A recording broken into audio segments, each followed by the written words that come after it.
Amis fermiers, amis fermières, bonjour, bienvenue à la ferme, bienvenue sur Cocotte TV. Aujourd'hui je vous présente une souris, comme vous le voyez à l'écran.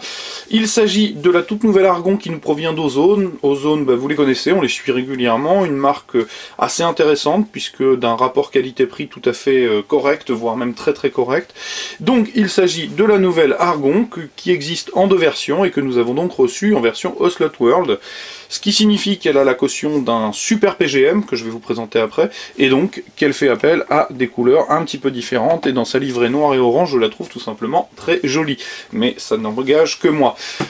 Ozone, vous les connaissez normalement, ce sont les spécialistes du packaging sanglant avec des taches de sang. Et bien aujourd'hui ça change, vous le voyez, une présentation beaucoup plus sobre avec des traits de lumière orange de façon à présenter la souris, des encarts noirs sur les principaux points de la souris, un gros Ozone sur le côté. Ocelot, le voilà, c'est tout simplement Carlos Otlos Rodriguez, un gros PGM qui a remporté plein de trucs, je ne vais pas en faire le catalogue, vous trouverez bien ça bien plus vite en allant sur le net, et donc c'est un PGM qui nous explique que la souris, elle est comme ça, évidemment, et on le retrouve aussi avec un regard de tueur, il vous la présente à l'intérieur. Donc, passons sur le packaging, attaquons le bundle. Le bundle, bien chez Ozone, c'est toujours relativement conséquent, c'est plutôt pas mal, on a une petite sacoche souple de transport qui va permettre d'accueillir les maslottes insérées dans une petite pièce de plastique à la taille de la trappe. C'est tout à fait sympathique et ça ne mange pas de pain. On a un autocollant, quelque chose qui se fait rare, un CD de pilote, c'est plutôt pas mal, et le guide de l'utilisateur, bien évidemment. Je pousse tout ça. La souris en elle-même, bien vous la voyez, la voici. Une souris ambidextre, à la coque relativement consensuelle. Une souris dont la finition est tout à fait correcte, même très correcte, pas de soucis. Les parties sont bien ajustées, pas des bavurages. Seule la partie châssis inférieure possède un plastique d'un peu moindre qualité, mais comme souvent sur les souris. Sinon pour le reste on retrouve un soft touch, pas vraiment soft touch, celui qui est à la mode, le granuleux qui revient, qui est certainement plus solide et plus insensible aux rayures. Mais l'insertion des pavés antidérapants par exemple est parfaite, il n'y a rien à dire.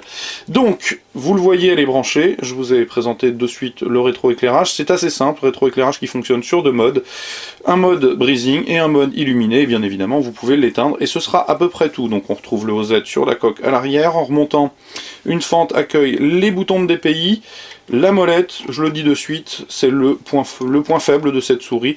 Les crans ne sont pas marqués, le défilement est un peu caoutchouteux, c'est pas terrible, c'est bien dommage parce que pour le reste elle est vraiment pas mal du tout.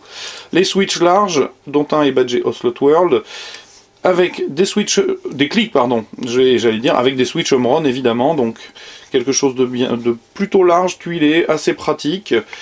Comme elle est ambidex, on retrouve des côtés tout à fait identiques, donc un petit liseré qui laisse passer la lumière, deux boutons pour le pouce, deux boutons pour le petit doigt ou l'annulaire, les pavés antidérapants. Sur la face avant, un petit travail en mèche tout à fait bienvenu, c'est une toute petite attention esthétique mais qui valorise clairement le produit. En dessous on trouve deux petits patins avec une trappe qui va donc accueillir les maslottes d'équilibrage et d'alourdissement si besoin s'en fait sentir. Je remets et je referme. Donc cette souris, eh bien, elle accueille un capteur Avago S3988 de tête qui n'est autre qu'un laser à 8200 dpi. Elle propose donc les boutons de DPI ici. Elle propose un certain nombre de boutons programmables. Je vais reprendre les caractéristiques techniques à l'issue. Ce qui est sûr, c'est comme vous le voyez en bidex, coque relativement consensuelle. Elle ne demande pas de temps d'adaptation. Vous la prenez, vous l'avez toujours eu sous la main. Elle est facile. Elle se prête facilement aux palmes, aux fingers et aux claw grip, j'étais en train de chercher le dernier, excusez-moi. Pas de souci, donc elle est vraiment facile. Son seul défaut, je l'ai dit, je vais les donner de suite, c'est une molette un petit peu en deçà, et peut-être des patins un peu fins par rapport à la souris, alors qu'elle n'est pas bien lourde pour autant. Mais du coup, la glisse est un petit peu moins bonne que certaines, mais c'est quand même pas bien méchant, sachant qu'on a quelque chose de sympa. Alors, je reprends les caractéristiques techniques de façon à ce que vous les ayez. Donc, je disais le capteur laser 8200 dpi sur 4 niveaux paramétrables. Évidemment, on a une puce mémoire de 128 kg à l'intérieur de façon à accueillir les macros. Les 9 boutons sont programmables. Elle a des patins antidérapants. Et j'ai dit une grosse bêtise, j'ai dit le Avago S3988. Non, c'est l'optique, je me suis trompé. Il s'agit du 9800. Évidemment, le 8200 dpi, j'aurais dû le savoir, je me suis trompé.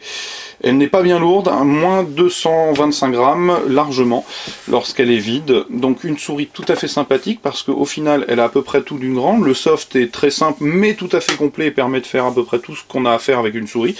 Et le petit bon goût, bah, c'est qu'elle est tout simplement 10 € moins cher que la concurrence, qui propose les mêmes points techniques, puisqu'elle est à 59,90 €. Donc, excepté une molette peut-être un peu en deçà, pour le reste, ça reste une excellente souris, tout à fait sympathique et à la prise en main très facile.